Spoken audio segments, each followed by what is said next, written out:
Salve, salve, nação rubro-negra, aqui Marquinhos Assunção chegando na manhã dessa quinta-feira, dia 23 de abril de 2026, para trazer as últimas informações e as principais notícias do rubro-negro mais querido do Brasil e do mundo, o Clube de Regatas do Flamengo. Porém, antes de começarmos a girar as notícias do Mengão, como sempre eu faço por aqui, peço a você rubro-negro que ainda não é inscrito no nosso canal, que se inscreva, que deixe o like, que compartilhe os conteúdos nas redes sociais, que ative o sininho das notificações para que o YouTube possa notificá-los de tudo que tiver acontecendo de novidade aqui no nosso canal, seja um vídeo, seja uma live, você será notificado.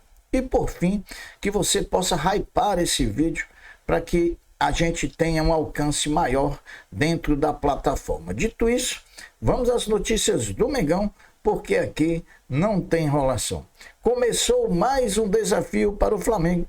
Dessa vez chegou a Copa do Brasil e ontem à noite no Maracanã, o rubro-negro estreou vencendo ao Vitória da Bahia por 2-1, levando para o segundo jogo em Salvador uma pequena vantagem, mas é uma vantagem. O Flamengo que disputa a sua 30ª Copa do Brasil. 44.292 torcedores estiveram presentes no Maracanã e destes 43 mil torcedores pagaram o ingresso, proporcionando uma renda de R$ 3.048.837,50. Virou rotina no Flamengo de Leonardo Jardim a expectativa por qual time titular o Flamengo vai entrar para jogar. E na partida de ontem era de que o treinador faria várias alterações no time em relação àquele que venceu o Bahia no último domingo pelo Campeonato Brasileiro por 2-0. E a expectativa se desfez uma hora antes da partida com a divulgação da escalação oficial pelo próprio Flamengo, que trouxe a seguinte formação.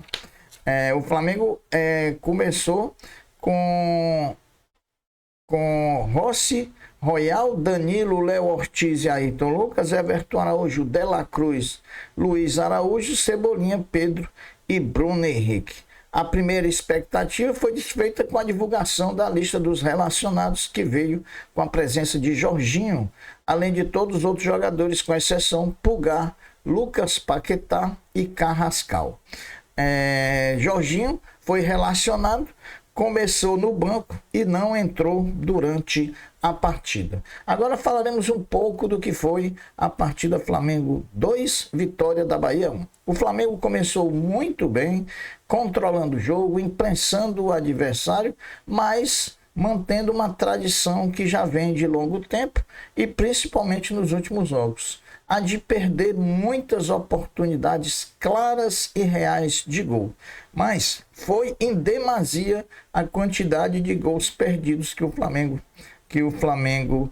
teve na noite de ontem contra o Vitória. Abriu o placar com 10 minutos, o que sugeriu que o Flamengo faria um resultado folgado diante do Vitória. Porém, com menos de 2 minutos, o Vitória empatou o jogo num lance fortuito, num chute despretensioso do jogador Eric, sem nenhuma chance de defesa para o Rossi. Depois, o Flamengo ficou controlando o jogo, imprensando o adversário, jogando dentro do campo adversário.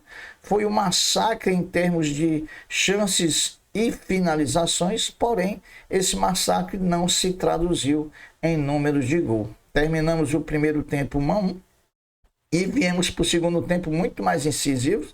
Acho que o técnico Leonardo Jardim errou na escalação inicial, colocou Pedro e Bruno Henrique enfiados no ataque, sem um meia para que pudesse alimentar os dois jogadores. O time ficou carente de criação, o time ficou penso por não ter como alimentar os dois atacantes lá da frente. E aí no segundo tempo ele mudou, botou a Arrascaeta e também tirou Cebolinha e botou e colocou, e aí o time melhorou, né? Entrou o meia, passou a municiar os atacantes e a coisa fluiu. Continuamos a perder gol, mas fizemos através de Pedro no cruzamento do Bruno Henrique, que deu números finais à partida. Ganhamos de pouco? Ganhamos de pouco, mas fizemos a vantagem, vamos com a vantagem para Salvador. Poderíamos ter matado o confronto ontem no Maracanã, não o fizemos, como temos tido esse defeito durante toda a temporada. Temos claras chances reais de gol e não sabemos matar o jogo, diga-se de passagem. Dos males, o menor. Flamengo fez a vitória e agora vai para no dia 14 de maio para Salvador tentar a classificação, que não é nada impossível. Pelo contrário, né? Quem tem que estar preocupado é o Vitória, que vai ter que sair para o jogo, vai ter que se abrir. E o Flamengo fazendo um golzinho já mata a condição do Vitória de se classificar. Dito isso, vamos virar a chave, porque domingo já tem Flamengo e Atlético Mineiro pelo Campeonato Brasileiro em sua 13ª rodada. Depois de estrear na Copa do Brasil vencendo o Vitória da Bahia, o elenco rubro-negro não tem descanso e já se representa hoje, quinta-feira, às 10 horas da manhã, no CT Ninho do Urubu, iniciando assim a preparação para a partida do próximo domingo contra o Atlético Mineiro em Belo Horizonte, na Arena MRV. Sobre a vitória do Flamengo no último domingo sobre o Bahia, no Maracanã, da renda bruta de R$ 4.816.852,50, descontando-se as despesas, o Flamengo teve um lucro líquido de R$ 2.964.368,74, quase 3 milhões de lucro, equivalente a 62% da renda bruta. Quando divulgou a lista dos relacionados, o Flamengo atualizou as situações de Eric Pulgar e Lucas Paquetá. Sobre Pulgar, o Flamengo anunciou que o volante chileno iniciou nesta semana os trabalhos em campo com a fisioterapia. Portanto, o Pulgar, que está suspenso até o jogo contra o Vasco da Gama, com certeza após o Vasco vai ter condição de voltar a jogar. E Lucas Paquetá, o jogador segue o cronograma de recuperação estabelecido pelo Departamento Médico do Flamengo, estimado entre 10 e 15 dias para que possa voltar a performar pelo Flamengo. O Flamengo Basquete, depois do fiasco no Final Four da BCLA na Argentina, voltou às quadras do NBB 25-26 para a primeira partida da melhor de 5, valendo pelas oitavas de final da competição, quando no Maracanãzinho enfrentou o União Corinthians e venceu por 102-72, 30 pontos de diferença, apesar de não ter sido assim um jogo tão bonito de se ver. O time não passa confiança, o time não tem um trabalho coletivo, vai muito na vontade, principalmente do argentino Alex Negretti, que bota a bola debaixo do braço e faz o que pode. Ontem, a diferença com que o Flamengo ganhou foi o número de pontos que o Alex Negretti fez na partida, mais de 30 pontos.